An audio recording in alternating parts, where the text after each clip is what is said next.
Olá, IPCA! Hoje é sexta-feira, dia 14 de novembro de 2014. Nós estamos juntos há 810 dias lendo a Bíblia e hoje leremos os Salmos 93 e 99.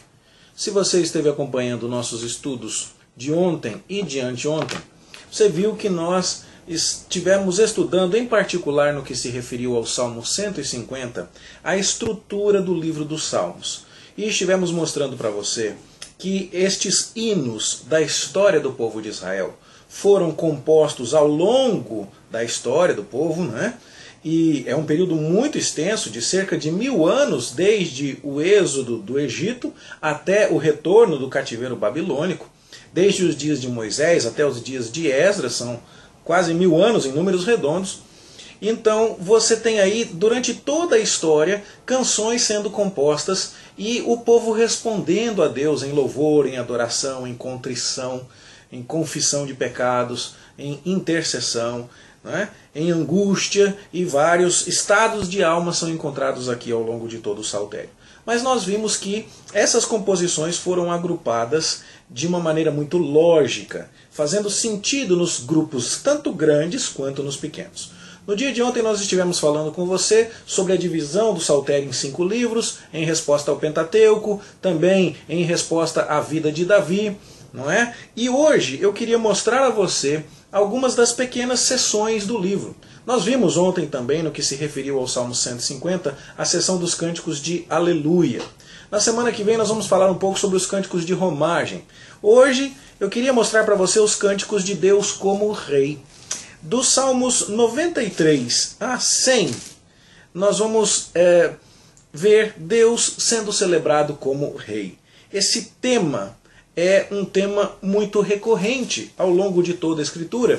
Em particular, a partir do momento em que Davi, conquistando a cidade de Jerusalém, levando para lá o seu palácio, colocando ali os preparativos para o templo, levando a arca para lá, faz de Jerusalém um lugar extremamente simbólico na Bíblia, o símbolo do trono de Deus aqui na terra, e o rei davídico, que vai ser o rei messiânico, então sendo uma prefiguração do reinado absoluto de Deus sobre todas as coisas. Dessa forma, não é incomum encontrar canções que celebrem Deus como Rei.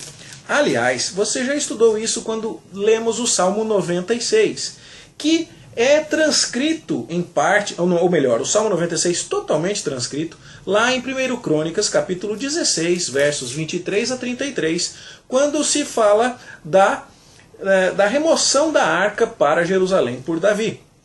Então, quando Davi está levando a arca, é que ele vai dizer que é para cantar, para louvar a Deus junto com ele, que estava dançando e tudo mais, e falar para todos os povos o que Deus estava fazendo por seu povo. O verso 10 do Salmo 96 diz: Dizei entre as nações, reina o Senhor.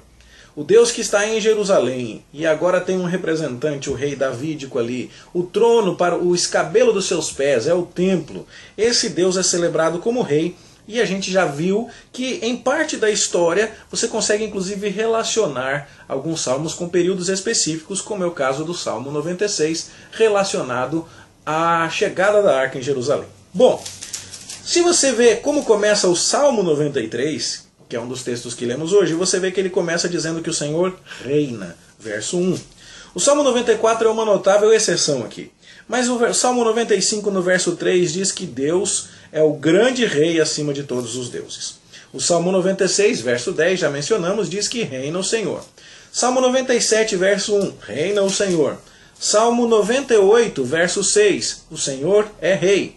Salmo 99, verso 1, reina o Senhor. E o Salmo 100, servi ao Senhor com alegria, tá certo? Nós somos dele e tudo mais. Então a ideia da realeza de Deus também está presente aí, mencionada ainda que indiretamente. Ou seja, temos um pequeno grupo aqui de salmos, do Salmo 93 até o Salmo 100, com a exceção do 94, que foram compilados aqui por razões temáticas. Deus sendo celebrado como o rei, como governante supremo do seu povo. Aquele que mostrou na história de Israel que Ele é o único digno de toda glória, que a sua lei e o seu testemunho é um mandamento fiel, é um mandamento seguro, que Ele deve ser adorado em santidade, que Ele deve ser temido por Israel e por todas as nações. Assim você entenderá o Salmo 93 sem maior dificuldade, e assim você entenderá também o Salmo 99 sem maior dificuldade. Há aqui a celebração de Sião, tá certo? A celebração do santuário e a convocação para a adoração de Deus como rei, lembrando alguns episódios específicos da história de Israel. Você não deve ter dificuldade para entender estas composições, estas músicas, e nem para entender como elas eram importantes para o uso no santuário em termos de adoração. Deus de fato reina. E como essa coleção deve ter sido finalmente compilada nos tempos pós-exílicos, não custa nos lembrarmos do que foi que aconteceu com Deus em termos do seu reinado. Ele havia dito que o povo retornaria pelas mãos de Ciro no ano 700 e pouco por boca de Isaías. E quando chega o ano 539, Ciro, o grande rei, está cumprindo o mandado do supremo rei. Não é? E lá nos palácios da Pérsia, Mordecai e Ester estão sendo perseguidos por Amã, mas o supremo rei está protegendo e conduzindo o seu povo ao triunfo. Esse é o supremo rei. E ele assim então deve ser adorado de maneira conveniente. Entendendo isso, então, você certamente poderá se apropriar da verdade central por trás destes dois salmos e dos seus vizinhos. Deus é o supremo rei de todo o universo. A pergunta que nos cabe é: somos súditos fiéis, reconhecemos a sua soberania, o seu direito sobre nós e servimos a Ele com fidelidade? Que com santidade, com devoção à sua lei, temamos ao Senhor e o sirvamos reverentemente. Essa é a lição central que extraímos dessas leituras que fazemos no dia de hoje. Espero que isso te ajude e te abençoe na compreensão da palavra de Deus. Tenha você um bom estudo, uma boa leitura. Amanhã a gente se encontra aqui, se Deus quiser. Até lá.